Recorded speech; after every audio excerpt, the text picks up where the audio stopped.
Welcome to Flashes of Insight. Let's talk liturgy after COVID-19. My name is Joe Grayland and I'm talking with Tom O'Loughlin, Professor Emeritus of Historical Theology at the University of Nottingham in England. Tom is an internationally acclaimed scholar, writer and teacher, so welcome, Tom.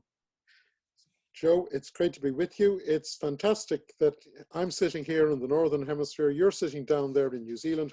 We've got people talking to us from Suva in Fiji and people from Australia. And what a wonderful expression of the Church Catholic. It is. Thank you to everyone who's joining us from Australia, from the Pacific and from the UK. The conversation today is around disruption and growth in the experience of Catholic worship during and after lockdown. There's been lots of changes. Some of them have been good, others have been questioned. And so this is an opportunity for us to look a little bit more at that with you, Tom. To everybody who's online, you're very welcome to write a question using the chat function, and we'll pick these up at the end of the conversation. So this is Flashes of Insight. Let's talk liturgy after COVID-19 with Professor Tom O'Loughlin. So Tom, in L'Equating, you have written quite a few articles, but the one that I'd like to focus on this evening is called Caveat Pastor. And in it, you have a question or a statement that you can't send an apple by email. One of the most significant features of the COVID liturgical experience has been the online worship. So what's the problem with it, or what's the issue that you see, and what are the solutions that you think are out there? Well, the problem with it is that it uses a single model of participation and it uses a single model of worship. There's some worship that works very well, whether it's online or whether it's in a church building or whether it's in your own private room. And in a sense, Judaism got into virtual worship when, in the story of Judith, when she couldn't get to the temple, she decided to use the same time and same direction. And so she looked at the temple and said, it's sundown, so if I pray at the same time as the priests in the temple, my sacrifice will be joined with them.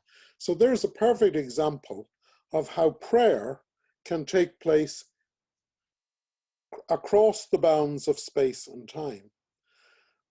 So there is participation. But there are some parts of our liturgy that require a far more holistic type of participation. And what worries me is that instead of going for the parts of our liturgy which are ideal for the COVID situation, so that would be the liturgy of the hours, praying together, shared prayer, studying the scriptures together, and Lectio Divina, all of these the things that we have an immense richness of in the church, but which we tend not to look at, or we tend to outsource to monks and nuns and a small group of religious people, instead of developing this wider sense of spirituality. What we've done is we've taken the one piece of our liturgy that is designed around eating and drinking and actual contact around a table, and we've turned that into a virtual experience. So I think we've put the cart before the horse. Right. So isn't Eucharist, in fact, the central part of our whole existence? I mean, people want to go to Mass, so aren't you denying them that opportunity? The Eucharist is the center, but it's also the summit. And what we've done is we've taken the summit and we've forgotten all about the hinterland. We've forgotten all about the foothills. There are some things that you can do perfectly well in lockdown. The sharing of information is very easily done in lockdown. Our conversation today is a good example of that. You can share ideas. But it's interesting, I've been listening to people and talking to people since lockdown began to be lifted a few weeks ago. And lots of people are saying, I've realized I don't need to go to Mass. Why can't I just have it online? And I don't argue with that, because that person has a clear perception that that's okay for them. But I say to them, I said to a couple recently, I said, well, that's great. You'll also save money on going down to visit your grandchildren who live about 200 miles away. I said, oh no, it's the first thing we're going to do.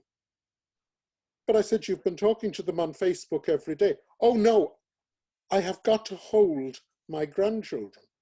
Now, that's genuinely human. There are certain things that FaceTime, Zoom, whatever, just will not do, because it's a whole human experience. And the Eucharist is a whole human experience, and we're actually selling it short if we think it can be turned into a Zoom conversation. But in fact, that's what's happening. I read recently in America magazine that a bishop being translated to the Archdiocese of St. Louis congratulated the priests and said it was good that they were continuing to do Mass online. So, I mean, that's only one person. Do you think there are some genuine reasons actually for doing it? Because we've become a people who actually do things online. So why shouldn't we do the Mass online? I will accept that we can do Mass online when everyone agrees that there's no difference between you having a beer in your house and I having a beer in my house and we're just chatting on Zoom. I'll agree that we can do Eucharist when people say it's more fun to have a McDonald's in your own house than it is to go out and actually have a McDonald's together. I'll do it when people give up going to restaurants and say it's much more fun to have your spaghetti delivered and a little packet of Parmesan, and you scatter it in your house and you get your own little chintzy tablecloth and pretend you're in a little Italian restaurant. When people give up all those human interactive experiences, then we can give up Eucharist together, and we can invent some sort of delivery system by which everyone can get a little bit of a share of a loaf, and maybe that could be done with a drone. Maybe well, yeah, I mean, let's not joke. I mean, in places around the Pacific, it's not uncommon for bishops or priests to go down to their church, consecrate boxes of hosts, and have them sent out on ships around the islands. And the question is often raised, you know, should there be a red light above the a boat? Because it's a floating tabernacle. The simple fact is that's a classic case of back to front thinking. The question is, why has that bishop not found someone on that island who can be made a presbyter? Okay. So if you're going to make that if that community can't meet together as the people of God and do as Jesus did and gather around a table and there with the Lord offer sacrifice to the Father, then that's not a full church. And you have to ask yourself, what's gone wrong there?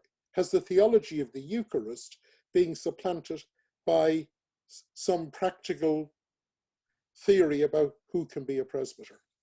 Okay, so I'm going to leave it there for a moment and invite questions from participants who are online. So if you'd like to write those questions down now, if you have any, then we'll deal with them in a moment. I have a question from Judith. In the liturgy, is sanctification signified by signs perceptible to the senses in Sacrosanctum Concilium? How has this been experienced online? Well, that's the whole, Judith has touched on the exact central question.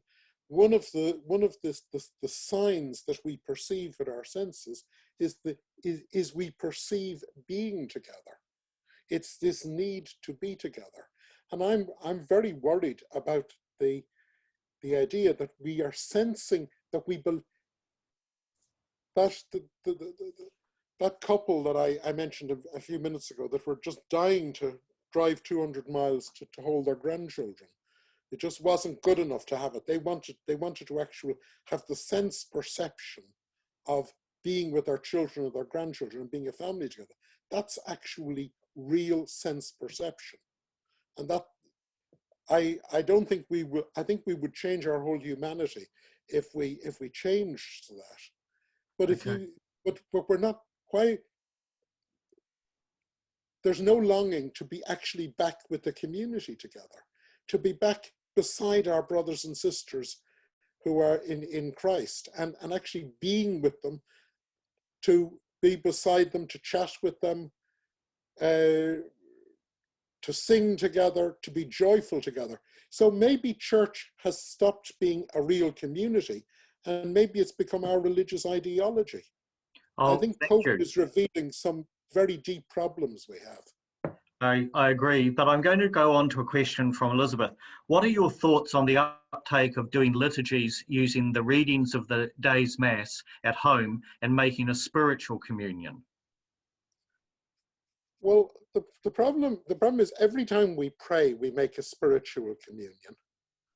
But let's not call it that, because let's remember what's going on there. That's from a time when the normal experience of the church was that only the priest went to communion. And spiritual communion was invented in France in the 17th century for sisters who thought that they were not worthy to go to the community mass. The normal experience of sisters was that sisters went to communion 3 or 4 times a week. And then the Jansenists got so nervous that even nuns were considered to be unworthy to go to communion. And so they invented spiritual communion so that sisters could go to communion but not receive.